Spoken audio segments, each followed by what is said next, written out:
নমস্কাৰ, মই ২ নং আইপলি মৰগাঁও হৰেশ্বৰ সূত্ৰধৰ মই। তো কাৰণ আমাৰ যিটো আজি নদীয়ে আই নদীয়ে যিটো আজি আমাৰ দেখিবলৈ পাইছোঁ যে আমাৰ ২ নং আইপলি যিটো শালি মাটি খেতি কৰা, তো সেইখিনি ইতিমধ্যে লৈয়ে গ'ল। আৰু অনুমান আমাৰ ইয়াত এজন মানুহৰ ৭-৮ বিঘা আছিল। তো তাৰে ভিতৰত বাৰী মাটি আছে ৩ বিঘা 2 বিঘা, আৰু বাকীখিনি শালি মাটি মানে 5 বিঘা। তেনেকৈ 5 বিঘা মাটি এতিয়া মানে নায়ে।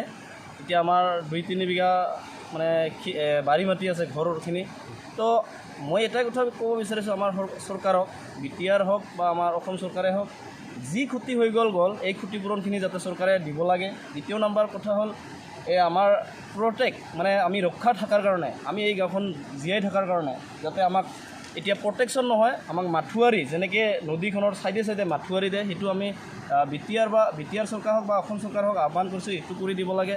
নহ'লে আমাৰ এই আইপলি গাঁওখন নাথাকিব, আৰু লগতে এই নদী যাব মানে আমাৰ আশ্ৰাবাৰীও পৰি যাব। ঠিক তেনেকৈ দেউচি ওলাই যাব এই নদীখন। গতিকে ইতিমধ্যে আমি সাৱধান থাকিব লাগিব। গতিকে এটাই অনুৰোধ, এই চৰকাৰক মই আহ্বান জনাইছোঁ যাতে অতি সোনকালে অতি শীঘ্ৰে যি আমাৰ ক্ষতি হৈ গ'ল এই ক্ষতিপূৰণখিনি দিয়াৰ কাৰণে অনুৰোধ জনাইছোঁ। আৰু দ্বিতীয়তে কথা হ'ল আমাৰ এই মাথুৱাৰী দিয়াৰ কাৰণে, প্ৰটেকশ্যন নহয়, মাথুৱাৰী এই ছাইডে এইখিনি দিয়াৰ কাৰণে মই ঢালাই দিয়ে যিটো চিমেণ্ট দি বনাই, এইটো যাতে অতি সোনকালে কৰি দিয়ে, মই এইখিনিয়ে চৰকাৰক আহ্বান জনাইছোঁ। আৰু এই খোৱা পানীৰ যাতে কুঁৱাখন যাতে অতি সোনকালে আমাক এই 35 ঘৰ মানুহখিনিৰ খোৱা পানীৰো মানে ব্যৱস্থা কৰি দিয়ে। হয়, এই ক্ষেত্ৰত খুব মানে দুখেৰে ক'ব ওলাইছোঁ। তো ইয়াত মানে আমাৰ আজি এইটো হ'ল 2 নং আইপলি বুলি কয়, চিৰাং জিলাৰ 2 নং আইপলি গাঁও।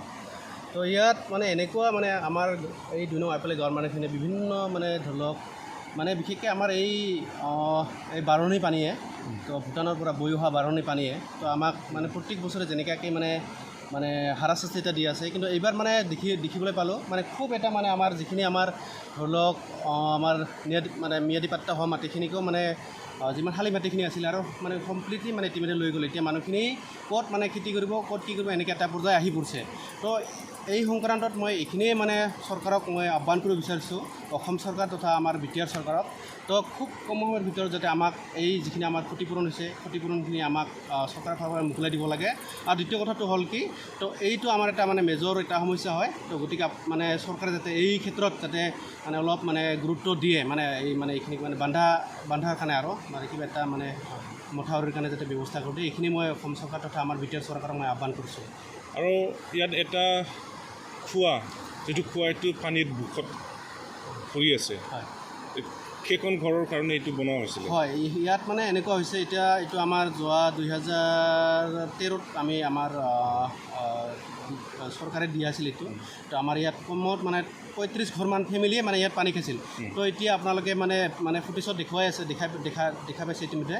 তো ইয়াত মানে এনেকুৱা হৈ আছে, এতিয়া মানুহখিনি মানে তাত যে পানী উঠোৱাৰ কাৰণে কোনো এটা ব্যৱস্থা নাই। এতিয়া পানীত মানে কুঁৱাৰ মাজত পানীৰ মাজত থাকিল কুঁৱাখন। তো এতিয়া মানুহখিনি খুব এটা মানে নিদান বুলি কয় আৰু নিদানত মানে পৰি আছে। গতিকে মানুহখিনি এতিয়া মানে বহুত দূৰ দূৰণিৰ পৰা আনি মানে খাব লগা হৈ আছে। এতিয়া খুব এটা দুখ মানে হৈ আছে বৰ্তমান পৰ্যায়ত।